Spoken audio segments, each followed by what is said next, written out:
अब जरा बात कर लेते हैं आज़ाद कश्मीर की सियासत में जो एक भूचाल आया हुआ है उसकी। इन हाउस तब्दीली की कोशिशें जारी हैं और वज़ीर आज़म पर इस्तीफे के लिए दबाव भी बढ़ाया जा रहा है। वज़ीर आज़म चौधरी अनवारुल हक ने पीपल्स पार्टी से नए कायदे-ए-वान का नाम सामने लाने का मुतालबा कर दिया है। अपने हामी वज़रा और अरकान असम्बली के लिए तरक्याती फंड्स और जारी मनसूबों के हवाले से गारंटी मांग ली है।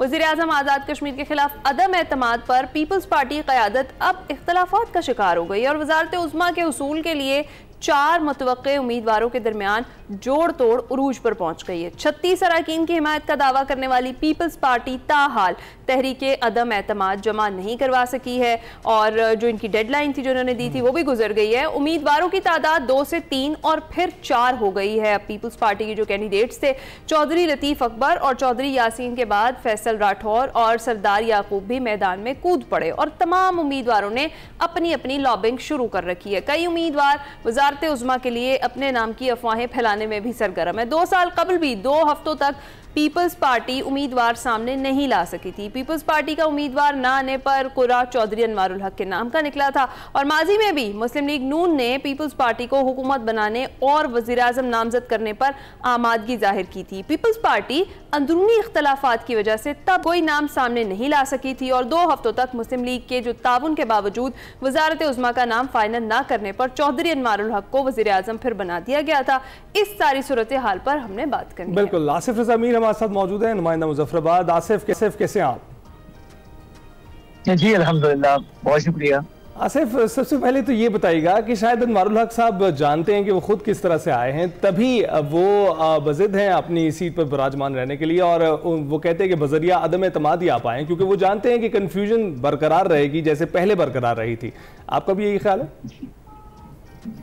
देखिए, अगर पहले रोज की बात की जाए जब ये अदम एतमाद की बात चली थी तो उस वक्त शायद जो फिजा थी वो प्राइम मिनिस्टर के हक में नहीं थी, लेकिन हर गुजरते दिन के साथ जो पीपल्स पार्टी के अंदरूनी इख्तलाफात है और जो हवस इक्तदार है और हर शख्स वज़ारत उज़्मा का ख्वाहिशमंद है, इस ख्वाहिश ने, उस हवस इक्तदार ने आने वाले दिनों को मजीद पेचीदा बना दिया, मुश्किल बना दिया।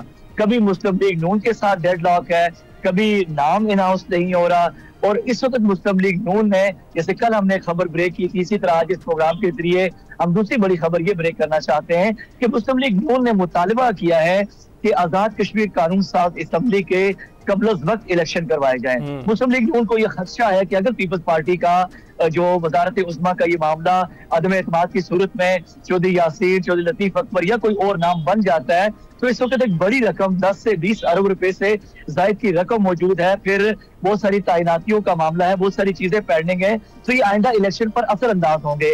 इसलिए मुस्लिम लीग पहले तो इसका हिस्सा नहीं बनना चाहती थी, अब इनको बहुत कलील वक्त देना चाहती है। तो ये एक नई आजमाइश का सामना है, एक और दरिया का सामना था मुनीर मुझको, तो ये सूरत हाल बन चुकी है। कल फिर जरदारी हाउस इस्लामाबाद में इनको तलब किया गया है, वहाँ फिर इनसे मुशावरत होगी और तमाम उम्मीदवार इस वक्त लॉबिंग कर रहे हैं। वज़ीर आज़म यहाँ बैठकर इस खेल को देख रहे हैं, एंजॉय कर रहे हैं। लग रहा है बज़ाहिर तो आपको क्या लग रहा है कि कौन सा जो कैंडिडेट है वो सबसे ज्यादा मजबूत है या फिर आपको लग रहा है कि पिछली बार की तरह ही होगा?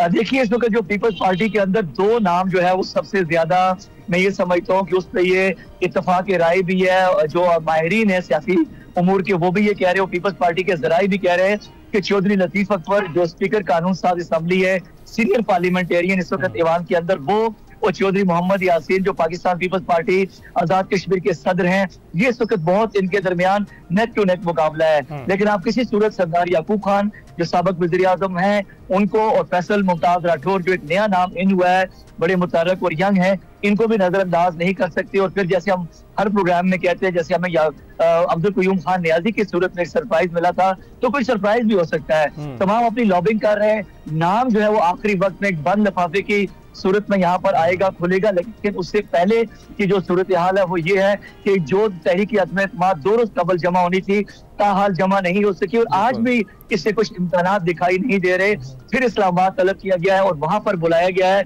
मुस्लिम लीग नून भी इस सूरत हाल में उनका ये कहना था कि हम अपोजिशन में बैठेंगे और इन्होंने ऑफर किया मुस्लिम लीग नून को कि आए हम मिलकर हुकूमत बनाते हैं, लेकिन मुस्लिम लीग नून इस वक्त इस इतने कलील मुद्दत के लिए इनका हिस्सा नहीं बनना चाहती। तो ये पीपल्स पार्टी के लिए बड़ी आजमाइश है कि 7-8 माह के लिए इक़्तिदार लेना और फिर अवाम को फेस करना। ऐसी सूरत में कि जब एक्शन कमेटी की वजह से लोगों के अंदर बहुत सारा गमो गुस्सा है, इज़्तिराब है, बहुत सारे सवाल है इशराफिया से मुतल्लक, हुकूमतों से मुतल्लक, और अवाम आए रोज की तब्दीलियों से तंग आ चुके हैं। वो निजाम में तब्दीली चाहते हैं, वो चेहरों में तब्दीली नहीं चाहते। और यहाँ पे बारियां लगी हुई हैं, कभी एक कभी दूसरा कभी तीसरा। ये बड़ा जुल्म है इस निजाम के साथ। बिल्कुल ऐसा ही है। आसिफ, अब ये बताइएगा कि आपने बताया कि जो उम्मीदवार हैं बाज़ाब्ता तौर पर पार्टी की जानिब से कितने उम्मीदवार हैं? पहले 2 बताए जा रहे थे, 3, अब 4 बताए जा रहे हैं, लेकिन गैर एलानिया तौर पर जो पार्टी की तरफ से जिसकी तौसीक नहीं भी की गई है, वो भी कुछ उम्मीदवार हैं जो बता रहे हैं कि हमें भी कंसीडर किया जा रहा है। तो आपने बताया कि बंद लिफाफे के जरिए जो है ये फैसला होगा। आपको लगता है कि फैसला हो जाएगा, ये रफा दफा हो जाएगा मामला?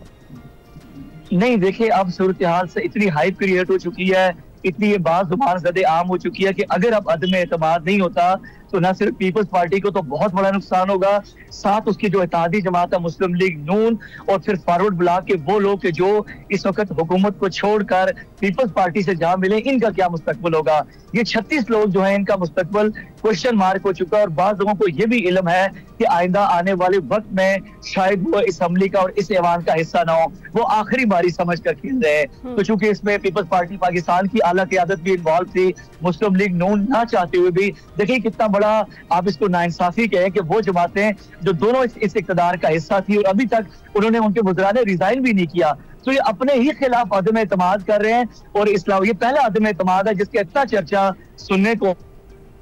अच्छा आसिफ, आपकी गुफ्तगू से इसी तरह लग रहा है कि जितने नाम सामने आते जा रहे हैं, जो क़यादत भी दे रही है और जो खुद भी कूद रहे हैं, तो ऐसा ना हो कि पिछली बार की तरह का एक सरप्राइज मिल जाए, जिस तरह से चौधरी अनवारुल हक आए थे, ये 4 नाम भी पीछे रह जाएं और एक 5वां नाम आगे आ जाए जिसका जिक्र भी ना हुआ हो।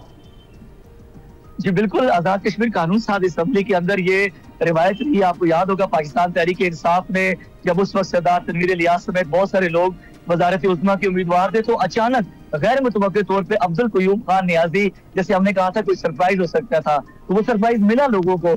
तो पीपल्स पार्टी से भी कोई बात नहीं कि अगर इनके दरमियान इसी तरह की जबकलिश, इसी तरह के इख्तलाफात और लॉबिंग का सिलसिला जारी रहता है, तो कोई ऐसा शख्स जो गैर मुतनाज़े हो, जिस पे कम लोगों का एतराज हो। देखिए इस हवाले से जो पाकिस्तान पीपल्स पार्टी की क़यादत है, उन्होंने चौधरी लतीफ अकबर और चौधरी मोहम्मद यासीर समेत इन लोगों के हवाले से जो पार्लिमानी पार्टी और टिकट होल्डर्स हैं, इनके साथ बुला के आराम भी ली है, इनसे मुशावरत भी की है। और फिर उसके बाद कोई एक पैमाना मुकर्रर हुआ है जिसका अभी तक ऐलान नहीं किया गया, और ये बताया गया कि पार्टी क़यादत ऐलान करेगी।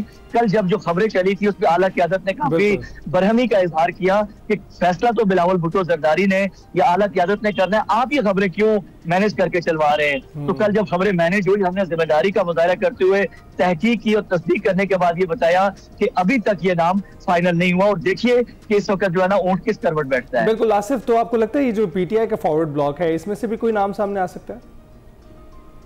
नहीं, पीटीआई फॉरवर्ड ब्लॉक का बहुत मुश्किल है, क्योंकि पीपल्स पार्टी ये बारी किसी को देना नहीं चाहती। जैसे मैंने पहले अर्ज किया कि इस वक्त एक खतीर रकम जो है वो चौधरी अनवारुल हक और इस हुकूमत ने महफूज रखी थी। उनको नहीं यकीन था कि हालात ऐसे हो जाएंगे और हमें देना पड़ेगा। तो पीपल्स पार्टी और बाकी लोग ये चाहते हैं कि आइंदा आने वाले इलेक्शन में अगर इलेक्शन जीतना है, अगर माहौल बनाना है, तो ये जो इतनी बड़ी रकम इस वक्त मौजूद है और फिर बहुत सारी तकर्रियों का भी मामला है और भी बहुत सारे रियासती मसाइल हैं, तो इन तमाम चीजों को रखकर अगर इलेक्शन में जाना है, और जो इलेक्शन एक बहुत बड़ा मुश्किल सब्जेक्ट आजाद कश्मीर के अंदर, चूंकि सियासी जमातों पर से लोगों का एतमाद खत्म हो चुका है, उस एतमाद की बहाली की कोशिश है। तो मैं ये समझता हूँ कि ये कोशिश शायद उस तरह बराबर साबित ना हो सके। ठीक है।